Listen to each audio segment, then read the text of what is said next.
साथियों, राजनीति की दुनिया की बात करें तो पूरे देश के अंदर एक बात का चर्चा है कि हुडा कांग्रेस कैसे हार गई। आप देश की छोड़िए, बीबीसी लंदन तक इस बात की चर्चा हुई है कि हुडा कांग्रेस कैसे हार गई। क्या कारण रहे, क्या क्या ऐसे लूज पॉइंट थे जिसकी वजह से हुडा कांग्रेस हार गई, और मैं हुडा कांग्रेस क्यों कह रहा हूं, इस बात की भी हम पूरी चर्चा करेंगे और पूरा समझा भी देंगे आपको कि मैं हुडा कांग्रेस आपको क्यों कह रहा हूं। और इस सारी चीजों पर प्रकाश डालेंगे वरिष्ठ पत्रकार और राजनीतिक विश्लेषक प्रद्युमन जोशीला जी। प्रद्युमन भाई राम राम। राम राम जी। सभी दर्शकों को नमस्कार, राम राम। प्रद्युमन भाई, एक तरफ तो एक हरियाणा में इतने गाने बज रहे थे कि हुडा सरकार बनाओ, अगर हुडा सरकार बनाओगा जी, और फिर अंतिम में बहुत ही कुछ चौंकाने वाला आ गया जी। हुडा कांग्रेस की बिल्कुल मट्टी पलित हो गई जी। तो क्या कारण रही? देखो, लोकसभा का जो चुनाव हुआ उसके बाद से एक ऐसी सिस्टम बन गया कि कांग्रेस पार्टी के बड़े नेता चाहे भूपेंद्र सिंह हुड्डा हो और चाहे दीपेंद्र सिंह हुड्डा हो, उनके दिमाग में इस तरह का एक फितूर बांट दिया गया कि अब तो हमारी सरकार आ गई है। आखिरी के चुनाव परिणाम जब 8 तारीख को आया और 5 को जो वोटिंग हुई, उससे पहले के 2 महीने ऐसे रहे और उन 2 महीनों में बहुत से ऐसे कारण बने जिसकी वजह से जीती हुई बाजी हुड्डा साहब हार गए। जीती हुई बाजी कोई हारना हुड्डा साहब से सीखे। जी बिल्कुल, मैं इस बात से आपकी सहमत हूं जी। और इसकी जो जीती हुई बाजी हारे, इसकी पटकथा लोकसभा के चुनाव में के परिणाम के बाद ही लिखी गई थी। कैसे? जब कांग्रेस पार्टी ने हरियाणा प्रदेश में 5 लोकसभा की सीटें जीती जी, उसके बाद से एक इस तरह का माहौल बनाने का काम किया गया, उन लोगों के द्वारा किया गया जो अक्सर चौधरी भूपेंद्र सिंह हुड्डा और दीपेंद्र सिंह हुड्डा के इर्द गिर्द रहते हैं। बिल्कुल, जो उनके कार्यक्रमों, उनके जलसों में मंच पर उनके साथ रहते हैं, उनके इर्द गिर्द लोगों को भिड़ने नहीं देते, उन लोगों ने इस तरह का एक माहौल बनाया कि अब तो हमारी सरकार आ गई है और दिमाग खराब कर दिया और हुड्डा साहब मुख्यमंत्री बन गए हैं। उससे जब राजनीतिक आदमी के पास सुबह से लेकर के और शाम तक, रात तक 500 आदमी ये कहने वाले मिले कि आप तो मुख्यमंत्री बन गए हैं, तो वो चाहे कुछ भी ना बने लेकिन दिमाग में वो मुख्यमंत्री बन जाता है। और वही हार का सबसे बड़ा कारण रहा ओवर कॉन्फिडेंस। अब मैं आपको एक बात समझाऊं कि हुड्डा साहब और दीपेंद्र हुड्डा ये बात क्यों नहीं समझ पाए कि 10 साल जो बीजेपी का राज रहा जी, पहली बार बीजेपी के प्रत्याशियों का इतना भयंकर विरोध गांव में हुआ, घुसने जो आज तक कभी नहीं हुआ जी। बाकायदा घुसना तो छोड़िए, दीवारों पर ये फ्लैक्स लगे थे कि इन गांव में बीजेपी का प्रत्याशी वोट मांगने के लिए नहीं आ सकता जी। उसके बावजूद भारतीय जनता पार्टी 5 सीटें जीती जी। और 3 सीटें ऐसी रही, सोनीपत, हिसार और अंबाला, जो बहुत कम मार्जिन से बीजेपी हारी जी। अगर विधानसभा के लिहाज से हम देखें तो भारतीय जनता पार्टी 44 विधानसभाओं में जीती जी। 42 पर कांग्रेस जीती, 4 पर आम आदमी जीती जी। और इस चुनाव में आम आदमी के साथ कांग्रेस का समझौता भी नहीं था जी। लिहाजा कांग्रेस केवल 42 पर जीती, बराबर का मामला था।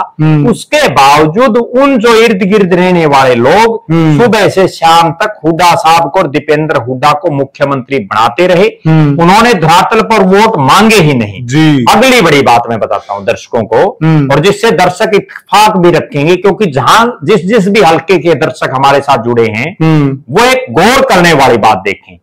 आपके हल्के में जितने कांग्रेस के दावेदार हैं जी, जो स्वयंभू दावेदार भी बहुत से बने हुए थे, जो लगातार हुड्डा साहब की कोठी पर हाजिरी मारने में लगे रहे, जो लगातार हुड्डा और दीपेंद्र हुड्डा के कार्यक्रमों में रहे, चाहे वो किसी भी छोर पर कार्यक्रम हो हरियाणा के जी, वहां तो वो गए, लेकिन उन्होंने कभी गांव के लोगों को या मोहल्ले में या शहर में ये नहीं कहा कि हुड्डा साहब को या कांग्रेस को वोट दें। वो केवल हाजिरी मारने तक सीमित रहे। बहुत से ऐसे नेता हैं। प्रद्युमन भाई, इसमें एक चीज और हम जोड़ सकते हैं जी। मान लिया हिसार में प्रोग्राम है जी, तो यहाँ पर हिसार के नेता स्टेज पर होने जी, परंतु होता क्या था, रोहतक के भी, जींद के भी जी, भिवानी के भी, और उन डिस्ट्रिक्टों में भी प्रोग्राम होता था। वहां पर ऐसे होता था कई बार तो स्टेज टूटने की नौबत तक आई है। बहुत बार हुआ है। हाँ। सबसे बड़ी समस्या ये थी कि अनुशासन था ही नहीं। दीपेंद्र हिसार की जहां हम बात करें, दीपेंद्र हुड्डा जब दिल्ली से चलते तो हिसार के बहुत से नेता उसकी गाड़ी में बैठने के लिए रोहतक पार कर लेते, केवल इसी बात के लिए उसकी गाड़ी में बैठना। और गाड़ी में 3 की सीट पर 6-6, 7-7 गोड्डों में बैठ जाते थे। पूर्व मंत्री, पूर्व विधायक, बड़े बड़े पदाधिकारी, उनका ये लेवल है गाड़ी में बैठने के लिए। आप वोट मांगिए, आप 5 घंटे वहां रोहतक जाकर के खराब कर रहे हैं, 5 घंटे में आप 50 वोट बढ़ाते। सही बात है। लेकिन उन्होंने वो कुछ ना करके केवल हुड्डा साहब और दीपेंद्र हुड्डा को अपना चेहरा दिखाना और उसके बाद उनको बहकाना, मुंह दिखाई की रस्म में बिजी रहे। जी। अगली जो बड़ी बात है जी, वो ये रही कि जब भारतीय जनता पार्टी 44 सीटों पर जीती, 46 पर वो विधानसभा में हारी, लोकसभा की 5 हारी जी। उसके बाद बीजेपी ने ग्राउंड जीरो पर काम करना शुरू कर दिया। भारतीय जनता पार्टी ने ये सोचना शुरू किया कि आखिर इन सीटों पर हमारे प्रत्याशी क्यों हारे, और ग्राउंड जीरो की रिपोर्ट के बाद उन्होंने बहुत से ऐसे फैसले लिए जो दुर्गामी सिद्ध हुए, जो जीत की पटकथा जिन्होंने लिखी। अब मैं उन फैसलों पर आता हूं, और उसके बाद कांग्रेस से और हुड्डा साहब से उनका कंपैरिजन जब हम करेंगे तो दर्शकों को यह समझ आ जाएगा कि असली बीमारी की जड़ कहां है जी। अब बीजेपी ने क्या किया, शाहबाद में कृष्ण बेदी का शुरू से यह लग रहा था बड़े नेता हैं लेकिन चुनाव नहीं जीतेंगे, उनको नरवाना शिफ्ट कर दिया, नरवाना से वो जीत गए। दादा रामकुमार गौतम का ये था कि जाट और किसान वर्ग बड़ा जो है उनसे खिलाफ दिखाई दे रहा है, हाँ। तो वो नहीं जीत पाएंगे, हाँ। उनको सफेदो शिफ्ट कर दिया, वो सफेदो जीत गए। अरविंद शर्मा का सबको ये पता था कि ये रोहतक कंस्टिट्यूएंसी के किसी हल्के में नहीं जीतने जा रहे, उनको गोहाना से टिकट दे दी, वो चुनाव जीत गए। रणबीर सिंह गंगवा का सबको ये पता था कि ये नलवा में बुरी तरह से हारेंगे, उनको बरवाड़ा से टिकट दे दी, वो बरवाड़ा भी जीत गए, और उनको टिकट देने से नलवा की सीट भी निकल गई। इसके बाद बीजेपी ने एक और बड़ा साहसिक फैसला लिया जो कांग्रेस कभी लेना सोच भी नहीं सकती। उन्होंने उन धुरंधरों की टिकट काट दी जो बड़े बड़े फन्ने खा थे। दुनिया में पैसे के मामले में जो सबसे बड़ा जिनका नाम आता है, बड़े जो लोग उनमें सावित्री जिंदल, जिनके बेटे वर्तमान में बीजेपी के सांसद हैं, 3 बार जीते हैं वो, उनकी टिकट काट दी। चौधरी देवीलाल के बेटे जिनको हिसार लोकसभा से टिकट दिया, सरकार के मंत्री बड़े पावरफुल, चौधरी रणजीत सिंह की टिकट काट दी। बिल्कुल। आदित्य देवीलाल चौधरी देवीलाल के पोते हैं, उनको टिकट नहीं दिया। पिछली जो मनोहर जी की सरकार थी उसमें केवल 2 मंत्री जीते थे, अनिल विज और डॉक्टर बनवारी लाल। बिल्कुल। उनमें से डॉक्टर बनवारी लाल की टिकट काट दी गई। दिसंबर वाल्मीकि जो खट्टर साहब के बड़े नजदीकी, और राजनाथ सिंह बहुत बड़े नेता जिनको 2 बार टिकट जब मिला दिसंबर वाल्मीकि को, तो उसमें राजनाथ सिंह का बहुत बड़ा रोल था। राजनाथ सिंह के इतने नजदीकी, उनकी टिकट काट दी गई। इन तमाम नेताओं की टिकट काटने का परिणाम ये हुआ कि भारतीय जनता पार्टी की सरकार बनी। आप दूसरी तरफ देखिए, चौधरी भूपेंद्र सिंह हुड्डा ने यारी निभाई, और राजनीति में मुझे कहने में कोई संकोच नहीं कि राजनीति में यारी नहीं चलती, राजनीति में जिताऊ चेहरा चाहिए। राजनीति में हुड्डा की यारी कांग्रेस पर पड़ी भारी, और हुड्डा की ये यारी ले बैठी कांग्रेस को।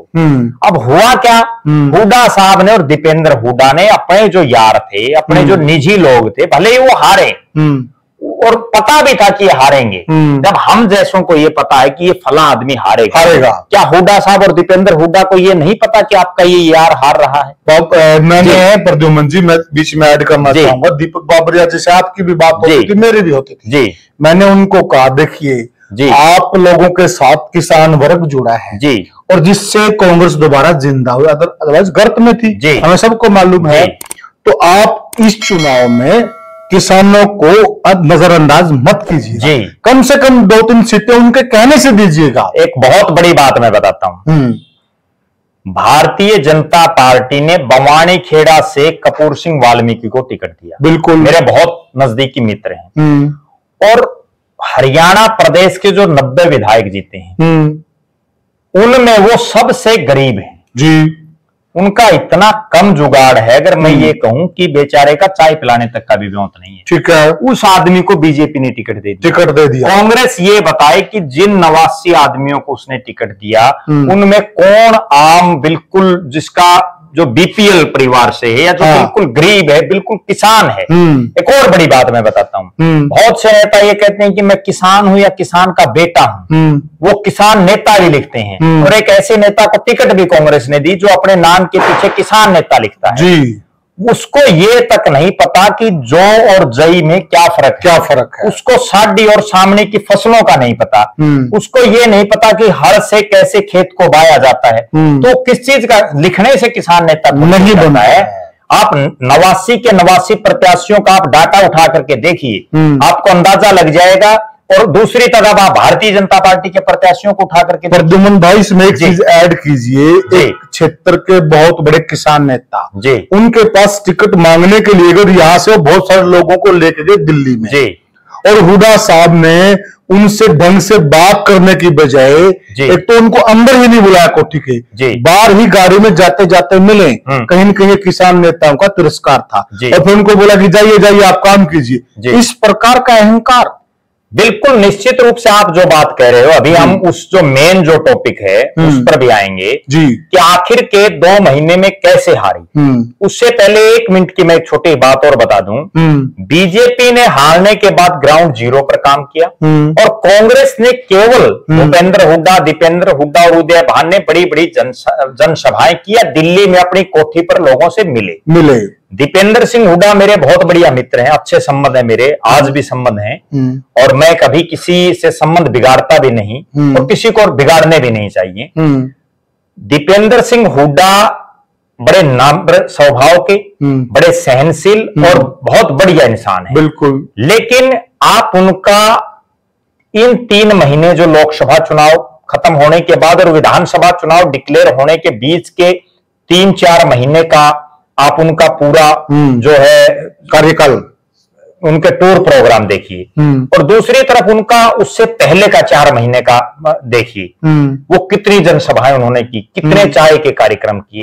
अब तो उनके दिमाग में इस तरह का फितूर बांट दिया गया कि हमारी सरकार आई बड़ी है, सिर्फ बड़ी बड़ी भाषणबाजी करो, फालतू कुछ नहीं है जरूर।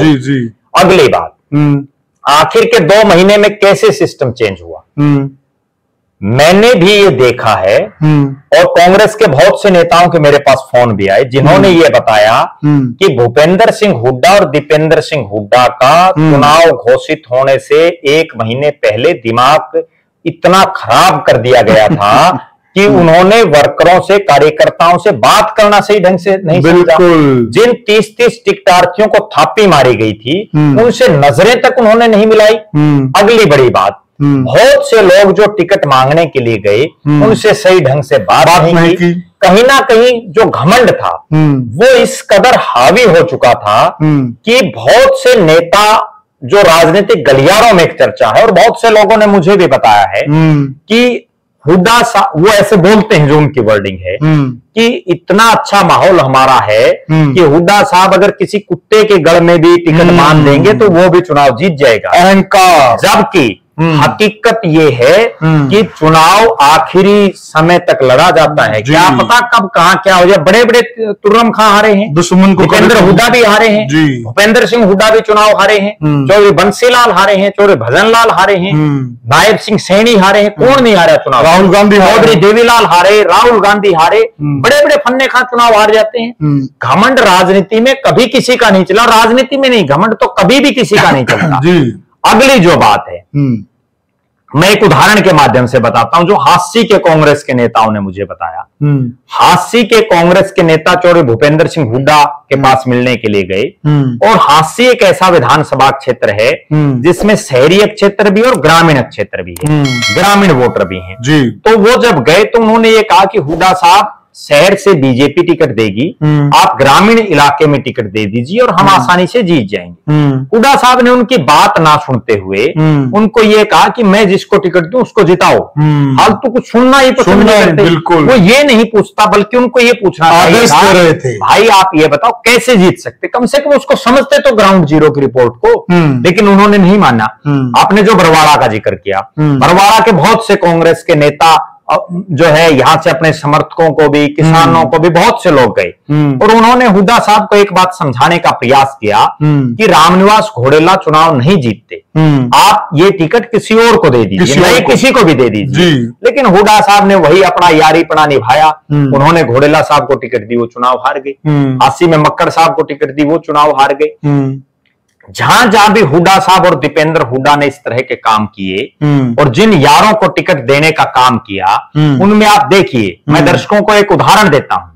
राजेंद्र सिंह जून को टिकट दी, वो चुनाव हारे, सबको यह पता था कि वो चुनाव नहीं जीतेंगे। जयवीर खरखोदा को टिकट दी, जयवीर वाल्मीकि को, वो चुनाव हारे। जगबीर सिंह मलिक को टिकट दी, वो चुनाव हारे। धर्म सिंह छोकर को टिकट दी, वो चुनाव हारे। राव दान सिंह को टिकट दी, वो चुनाव हारे। नीरज शर्मा को दी, सुरेंद्र सिंह पंवार को दी, रामनिवास घोडेला को दी, सोमवीर शोराण को दी। जिन भी खासम खासों को टिकट दी वो तमाम चित गए, सारे यार हार गए। जी, सारे यार हार गए और इसी वजह से कांग्रेस सत्ता से दूर हो गई।